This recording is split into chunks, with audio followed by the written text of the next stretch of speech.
Selamat pagi, salam sehat, dan salam SMP. Semangat, fraternitas, Dina. Berjumpa lagi dengan saya, Bapak Y. Marbun, tentunya dalam bidang studi Bahasa Indonesia.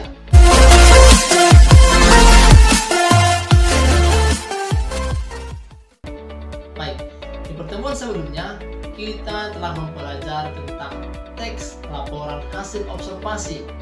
Mulai dari apa itu teks laporan hasil observasi sampai bagaimana cara menulis teks laporan hasil observasi. Baik, di pertemuan kali ini kita akan mempelajari teks eksposisi. Tapi sebelum mempelajari tentang teks ini, ada baiknya kita mengetahui apa tujuan pembelajaran kita. Nah, yang menjadi tujuan pembelajaran kita yakni setelah mempelajari materi ini, anak-anak kami seluruhnya diharapkan mampu memahami bagaimana hakikat dan ciri-ciri serta jenis-jenis dari teks eksposisi, tentunya dengan disiplin dan rendah hati dalam mempelajarinya. Baik, yang pertama adapun peta konsep yang akan kita pelajari yakni pengertian, tujuan, ciri-ciri, serta jenis-jenis teks eksposisi. Nah, semua tetap semangat mengikuti proses pembelajaran dan ikuti semua protokol kesehatan. Salam sehat, salam SMP. Teks eksposisi pasti anak-anak kami semua sudah pernah mendengarkan, bukan? Baik, di pertemuan kali ini kita akan membahas teks eksposisi tersebut. Namun sampai di mana teks eksposisi ini akan kita pelajari? Nah, mulai dari pengertian, tujuan, ciri-ciri, serta jenis-jenis dari teks eksposisi. Baik, yang pertama yakni pengertian dari teks eksposisi, di mana pengertian dari teks ini merupakan suatu paragraf atau karangan yang terkandung sejumlah informasi dan pengetahuan yang disajikan secara singkat, padat, dan akurat. Pendapat lain menyatakan bahwa teks eksposisi adalah jenis atau ragam teks yang memiliki fungsi menyampaikan gagasan-gagasan atau pemikiran-pemikiran tentang sesuatu topik, suatu kejadian.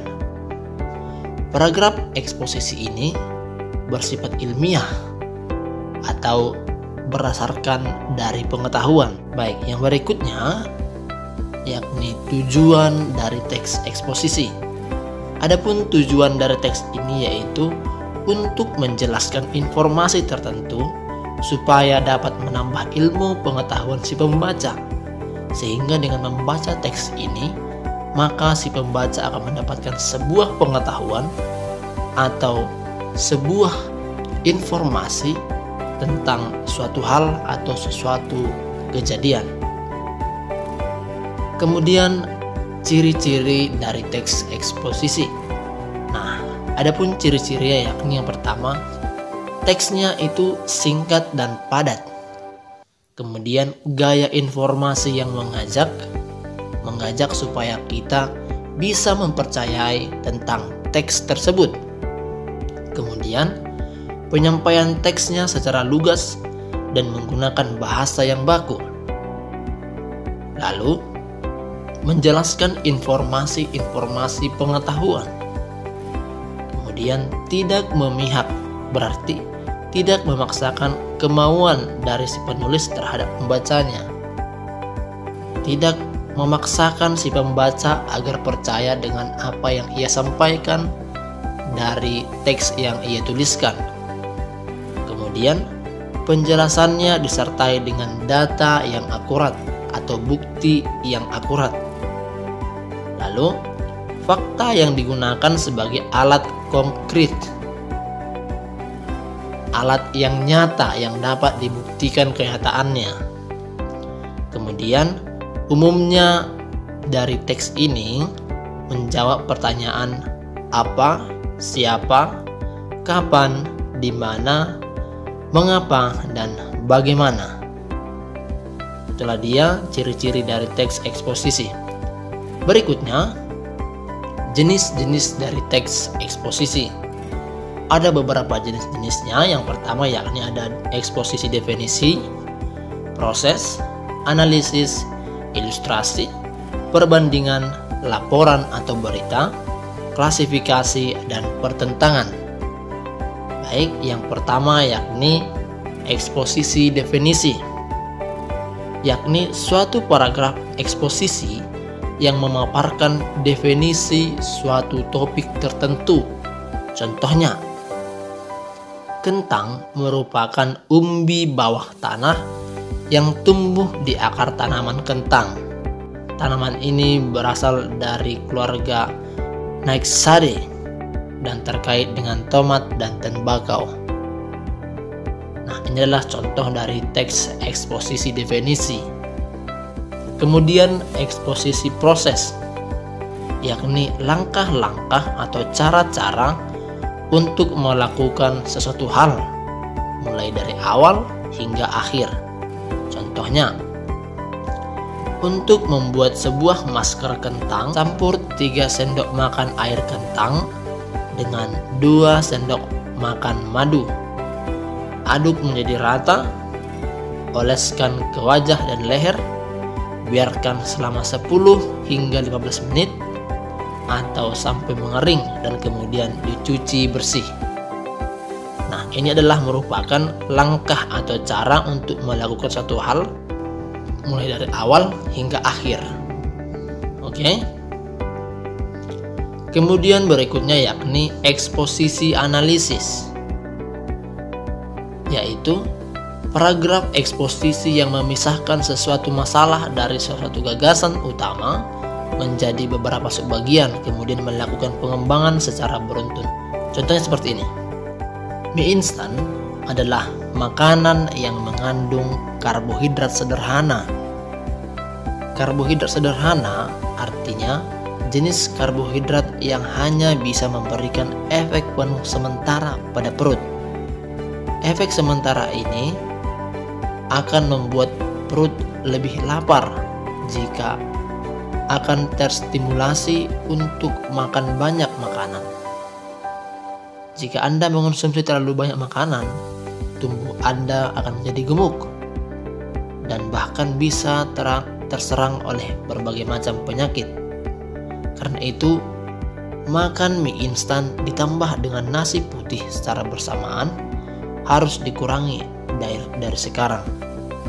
Eksposisi analisis, yaitu paragraf eksposisi yang memisahkan sesuatu masalah dari suatu gagasan utama menjadi beberapa subbagian, kemudian melakukan pengembangan secara beruntun. Contohnya, mie instan merupakan makanan yang mengandung karbohidrat sederhana. Karbohidrat sederhana itu yakni jenis karbohidrat yang hanya bisa memberikan efek kenyang sementara pada perut. Efek sementara ini yang akan membuat perut menjadi lebih lapar. Jika kita memakan makanan yang terlalu banyak, maka tubuh kita akan menjadi gemuk dan bahkan bisa saja terserang oleh berbagai macam penyakit.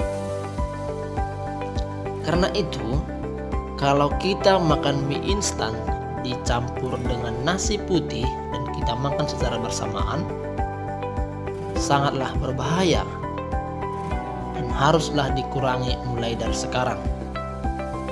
Karena mengonsumsi keduanya sekaligus tidak akan membuat perut Anda kenyang, bahkan akan membuat kita rentan terhadap berbagai penyakit. Nah, ini adalah contoh analisis dari sesuatu hal. Kemudian, eksposisi ilustrasi, yakni teks yang memaparkan informasi atau penjelasan-penjelasan tertentu dengan cara memberikan gambaran yang sederhana mengenai suatu topik dengan topik lainnya yang memiliki kesamaan sifat atau kemiripan dengan hal-hal tertentu. Biasanya menggunakan frasa atau kata penghubung seperti dan bagaikan. Contohnya, sebenarnya kondisi ekonomi kita sudah relatif membaik. Indikatornya dapat dilihat dari berbagai aspek. Misalnya, dalam bidang otomotif, setiap hari kita temukan aneka kendaraan melintas di jalan raya, sepeda motor, mobil, dan sebagainya macamnya. Itu adalah contoh ilustrasi yang mengajak kita membayangkan atau mengilustrasikan dengan teks yang dia tuliskan. Kemudian yang berikutnya yakni eksposisi perbandingan, yaitu eksposisi yang gagasan utamanya disajikan dengan cara membandingkan dengan yang lainnya. Contohnya, hukuman bagi para koruptor di Indonesia terbilang masih sangat lemah. Bahkan penegak hukum dengan mudahnya disuap untuk meringankan proses hukuman. Bayangkan saja, koruptor dengan ratusan miliar hanya mendekam di penjara selama 5 tahun saja. Pantas saja korupsi di Indonesia semakin meningkat. Berbeda dengan pemerintahan negara lain yang menerapkan hukuman mati bagi para koruptor, sehingga tingkat pidana korupsi di negara tersebut sangatlah kecil. Nah, itu adalah contoh dari teks eksposisi perbandingan, membandingkan negara kita dengan negara orang lain. Kemudian eksposisi laporan, yakni paragraf eksposisi yang mengemukakan laporan dari sebuah berita. Contohnya, banjir bandang yang melanda kota Yokohama pada hari Kamis kemarin telah merendam ratusan rumah warga dan 7 orang dinyatakan hilang. Banjir tersebut terjadi pada dini hari di saat orang tengah terlelap. Banjir terjadi disebabkan hujan yang mengguyur kota dari pagi sampai sekarang belum berhenti. Akibatnya sungai tidak mampu menampung volume air. Nah, ini adalah contoh eksposisi dari laporan atau berita ya. Berikutnya, teks eksposisi klasifikasi, yaitu mengelompokkan atau membagi suatu hal ke dalam golongan-golongan tertentu. Contohnya, sistem penamaan jenis-jenis kritik sastra bervariasi tergantung pada pendekatan yang digunakan. Pendekatan moral menekankan pada pertalian karya sastra dengan wawasan moral dan agama. Pendekatan historis bekerja atas dasar lingkungan karya sastra yang berkaitan dengan fakta-fakta dari zaman dan hidup pengarang. Kemudian pendekatan impresionistik, yakni menjadi ciri khas aliran sastra romantik, menekankan pada efek personil karya sastra pada kritikusnya. Nah, ada dia penggolongan-penggolongan tertentu. Oke. Nah, kemudian ada eksposisi pertentangan, yaitu eksposisi yang berisi pertentangan akan sesuatu hal dengan yang lainnya. Contohnya, planet Merkurius memang sangat menarik. Lama waktu rotasi dan revolusinya benar-benar bertolak belakang.